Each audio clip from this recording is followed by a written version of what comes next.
Namaste, Pranam, Gita Dhyana.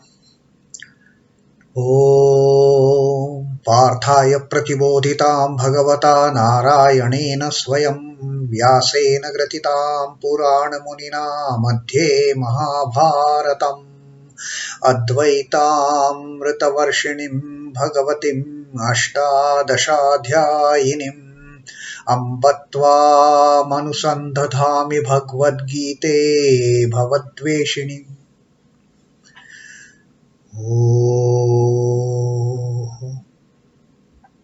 O Bhagavad Gita, with which Lord Narayana himself gave enlightenment to Arjuna. The ancient sage Vyasa included it in the Mahabharata.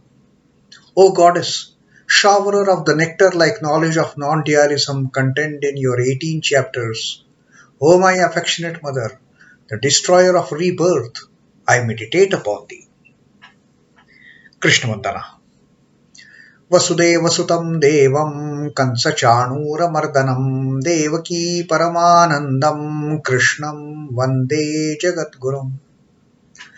Son of Vasudeva, the slayer of Kansa and Chanur, extreme delight for Mother Devaki, O Lord Krishna, the supreme teacher of the universe, my salutations to you.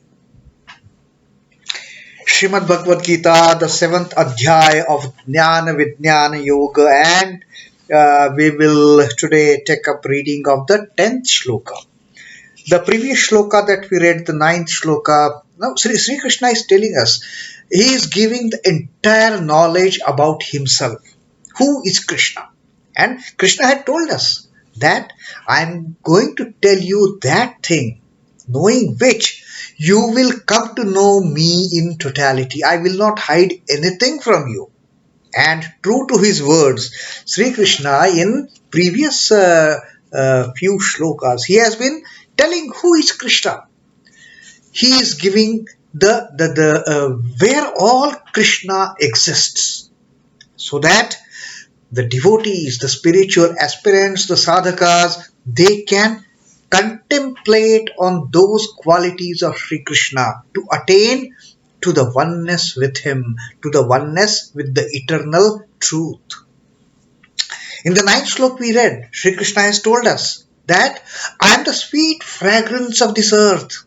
Punyo gandha pruthivyam cha tejas chami vibhavasau. And I am also the brilliance of the fire. Fire when kindles. What brilliance it sparkles. The flames, they are so glorious. Sri Krishna says, I am the brilliance of that fire. I am the sweet fragrance you inhale from the earthly things. All those, the sweet odors and smells. And Jivanam sarva-bhūteshu. I am the life force in all the living beings.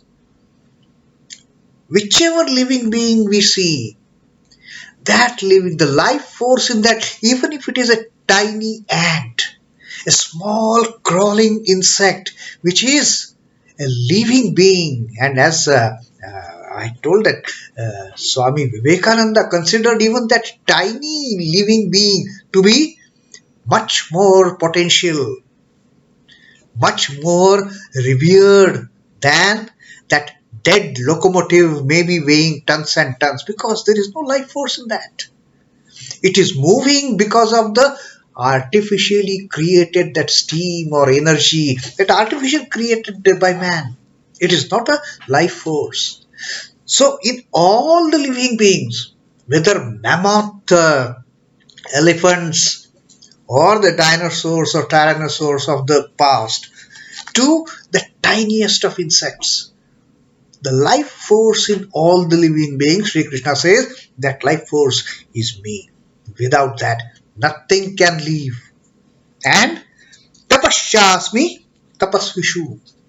The austerities that the sadhakas perform, the ascetics perform, that austerity, even those austerities, I am. So, you cannot imagine anything in this universe, anything in this creation without being filled with Krishna. So that was Sri Krishna's teaching to us in the 9th shloka. And in the 10th shloka also, Sri Krishna is going to continue the teaching about his nature. Bījaṁ sarva-bhūtānāṁ viddhi pārtha sanātanam buddhir buddhimatām asmi tejas tejasvinām aham. Bījaṁ sarva-bhūtānāṁ. I am the seed of all living beings. In the previous sloka, he spoke about the life force. Now, life force in a being comes into existence once that being is formed because of some seed. So Sri Krishna says it is not only that I am just the life force, even the seed of the living beings. Mam bījaṁ sanātanam sarva-bhūtānāṁ sanātanam bījaṁ. I am the eternal seed of all the living beings. Viddhi Partha. Know that for sure, O Partha, O Arjuna. Know for sure that I am that sanātana bījaṁ. I am that eternal seed of sarva-bhūtānāṁ, all the living beings. Once a being gets created because of the seed, then the life force enters. So Sri Krishna says, I am the life force, but even before life force, the seed, the bījaṁ, even I am that bījaṁ. Buddhir buddhimatām asmi. I am the intelligence of the intellect. I am the intellect of the intelligent. I am the intellect. Now, Krishna is slowly taking the position of, he is not only the non-physical, he also has presence in all the physical existences. Seed is the physical body comprised of the Pancha Mahabhutas, the earth, fire, water, air and ether. Seed is a solid thing. Now he says, I am also beyond the physical things, beyond the gross elements. I am intelligence of the intellect, of the intelligent people. I am the intellect. And tejasvinām. I am the tej, I am the splendor. I am the heroic property of those heroes, of those splendid people. Wherever you see any splendor, I am that splendor. Wherever you see any intelligence, I am there. Wherever you see any living being, I am the seed of that life. So that is what Sri Krishna is, pervading each and every aspect of the universe, of the creation. Know me, O Partha, as the eternal seed of all beings. I am the intelligence of the intelligent, the splendor of the splendid. The constant source is otherwise known as the eternal seed, which is that permanent source. Everything comes from some source, right? We come from the source of our parents. Likewise, everything comes from some source. Now the parents, they form the physical source. What is eternal? Eternal is Krishna, the Purusha, which influences Prakriti to create this creation. So our true source, our source, physical source are parents, fine, or that lineage of the family, that is the source. But what is the eternal source, the true source, the permanent source? Parents and family lineage, these are all temporary source till the body exists as such. Once the body is gone, all association with that family, all association with the existence itself is lost for the person. So which is the eternal source? Which is the permanent source which cannot die like the body? From where this tiny I has come, the Jivatman has come, that is Paramatma. And Sri Krishna says, I am that source. I am the seed of all the living beings. Like Swami Chidbhavananda ji has given an example ocean is the seed of clouds. Clouds, they don't form in the sky just like that. Because the water from ocean gets evaporated, goes up in the sky, and it forms the cloud, and we can see, oh, cloud. For a rough this thing, we may say clouds are born in the sky. But what is the seed of cloud? Water in the ocean is the seed of cloud. Likewise, the Paramatman, the eternal existence of the Lord, the Satchidananda, that is the original seed. And Sri Krishna says, I am that. The Lord is in the same way the source of all beings. He being eternal, the varieties of beings coming into existence is inevitable and endless. Now they say there are 84 lakh species inhabiting this earth. 84 laksha yonis. 84 lakh different living forms, movable and immovable. The animals, animal kingdom and the plant kingdom. Now they are all living beings. They are all living forms. Animals can move. Plants and trees, they have to stay put at one place only. They can't move. But still they are living. And all these living beings, they have one commonality. They have one commonality of the life force. And the life force, because of the seed getting into that physical form. So Sri Krishna says that eternal seed I am. The eternal life force I am of all the living beings. Having reverential attitude to all life forms is as good as adoration of their source, the Lord. So this is one way of meditation. Sri Krishna is teaching us all these different points of meditation. We can meditate on anything, any one of the things that Sri Krishna has given all so many examples. We can meditate upon earth, we can meditate upon water, we can meditate upon fire, we can meditate upon air, we can meditate upon the space. We can meditate upon mind, intellect, and even the I consciousness to bring down that egotism. We can meditate on all these living beings, on the different types of beings. And why only living? Sri Krishna says, I am there in the sentient as well as the insentient.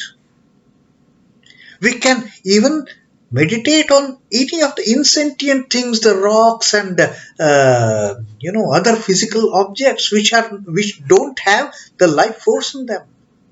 And then we can meditate upon the fragrance of the earth. We can meditate upon the seed in all the living beings. So these are all the meditative focal points Sri Krishna is suggesting to us. You can contemplate on thinking Krishna existing in them. Beings are classified as high and low in accordance with the intelligence evident in them. Now every being has its own intelligence. Even the so-called most intelligent creation of the Lord, the human being, there also our intelligence levels, they do differ. Clarification of intelligence is one of the noble purposes of life. How clear is the intellect of a person? What is the clarity of the thought? What is the clarity of the objective of the life? That intelligence depends the character and personality of a being, of a human being for that matter. And Sri Krishna says, that intelligence of that intelligent person I am. That makes the intelligent person different from the one who is not seeking liberation. That intelligence, that intellect, that makes a difference between the mumukshu who is striving for liberation and the baddhaji who is bound in the life of worldliness, seeped deep in the life of lust and greed. So that Sri Krishna says the intelligence of that seeker of liberation, I am existing in that. Next, Sri Krishna talks about tejasvinām aham. The splendor of the splendid I am. The heroic attitude of the heroes I am. That is again another quality that Sri Krishna is associating himself with. Tejas and ojas are both splendors born of the ethical and spiritual excellence. A person cannot be tejasvi without the spiritual enlightenment, without the spiritual illumination, without having started walking on the path of liberation, moksha, nirvana. If a person is steeped in the worldly life, there is no teja. There is no splendor. There is no getting immersed in the worldly life is no heroism at all. It is the most unfortunate situation.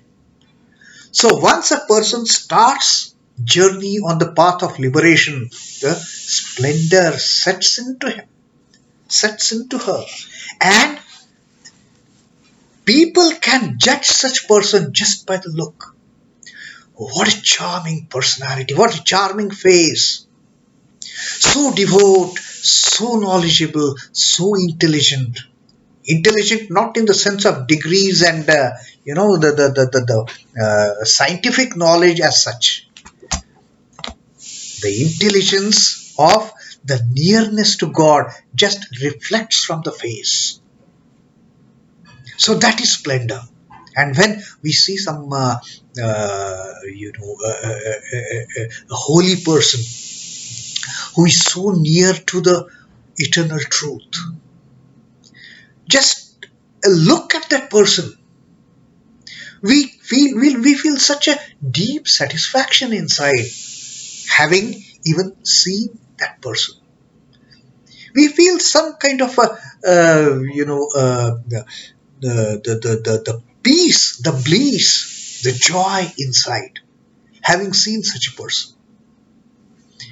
So that whatever that quality is that makes us blissful, having seen, that quality is splendor. And Sri Krishna says, I am that splendor.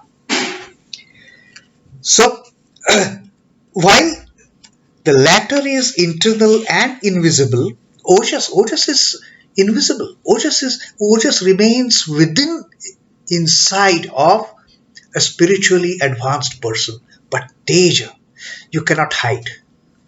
Teja will get reflected. We call it aura, we call it whatever. We call looking at that person is such a great blissful experience. Just being near that person, being near such a holy person starts affecting, starts changing our way of spiritual thinking. That is the tejas. So Sri Krishna says, this tejas, as it is reflected in a spiritually advanced person, that teja, that splendor is me. Being endowed with such splendor is no accident, fluke, or oddity of nature. It doesn't come by just like that. There is great effort, great amount of effort of walking on this path of spirituality.